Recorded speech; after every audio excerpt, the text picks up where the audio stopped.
Doon sa mga pamamahayag po ng ilang mga mamabata, sinasabi na they have to pay sa mga nasirang sakyan na binumba ng water cannon ng China. Like yung dalawang vessel na tinod na lang daw.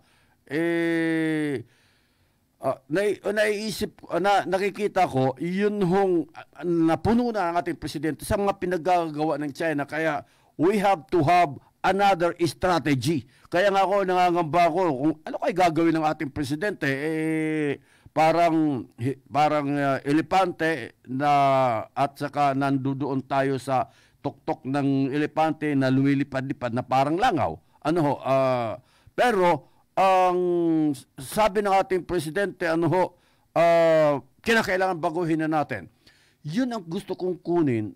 Ano ang nakikita ho ninyong paraan? O ano ang nakikita ho ninyo? Makikipagbangayan tayo. Direkta ng tanong sa iyo, Professor.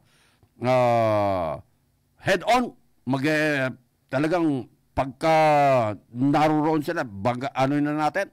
What do you think? Anong strategy? Sa tingin ko lahat ng mga estratehiya ginawa na natin Note verbal, diplomatic protest na lahat na pagkatapos binobomba tayo, water cannon. Ito ngayon, itong pinakahuli, nasiraan na tayo. Kamakailan lamang, muntik nang malunod yung ating barko, yung isang malaking barko natin na pupunta sana sa BRP Sierra Madre para maghatid ng kung ano-ano mga pang-aginaldong handog. Hindi nakatuloy. Yung malaking ship, yung maliit lamang po, yung nakadiretso sapagkat sinasabi nalinlang daw or whatever, o pinatuloy na lang. Ang tanong ko talaga hanggang ngayon, naiisip ko, anong estratehiya ang nakikita mo na maaaring gawin ng ating presidente aside from the strategies na ginawa na natin? Actually, kung titignan natin, ang problema kasi we are impatient. No? We think that few months, gawin natin yung tama for a few mga magagandang mangyayari. Of course, understandably, the right things that we do will certainly be countered by Chinese interests. And gagawa sila ng mga hindi natin gugustuhin. I-expect na natin yun. Gagawa natin gusto kasi ginagawa natin yung gusto natin. Yes. Diba?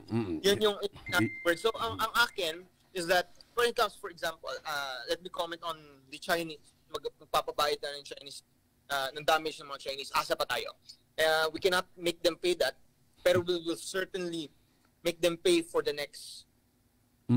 So, my advice is dapat, I think the Philippine Coast Guard has been practicing also water cannoning exercises as well. They're doing it actually sa kanilang training exercises.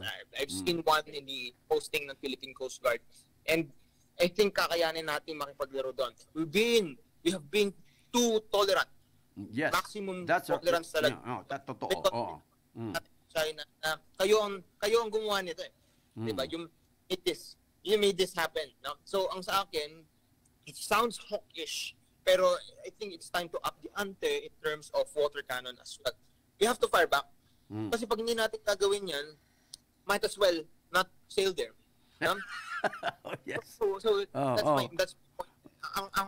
Ang value kasi ng if you're firing back is yung water cannon has a force. No? Mabilis yung pagbubomba na yan. Has a force.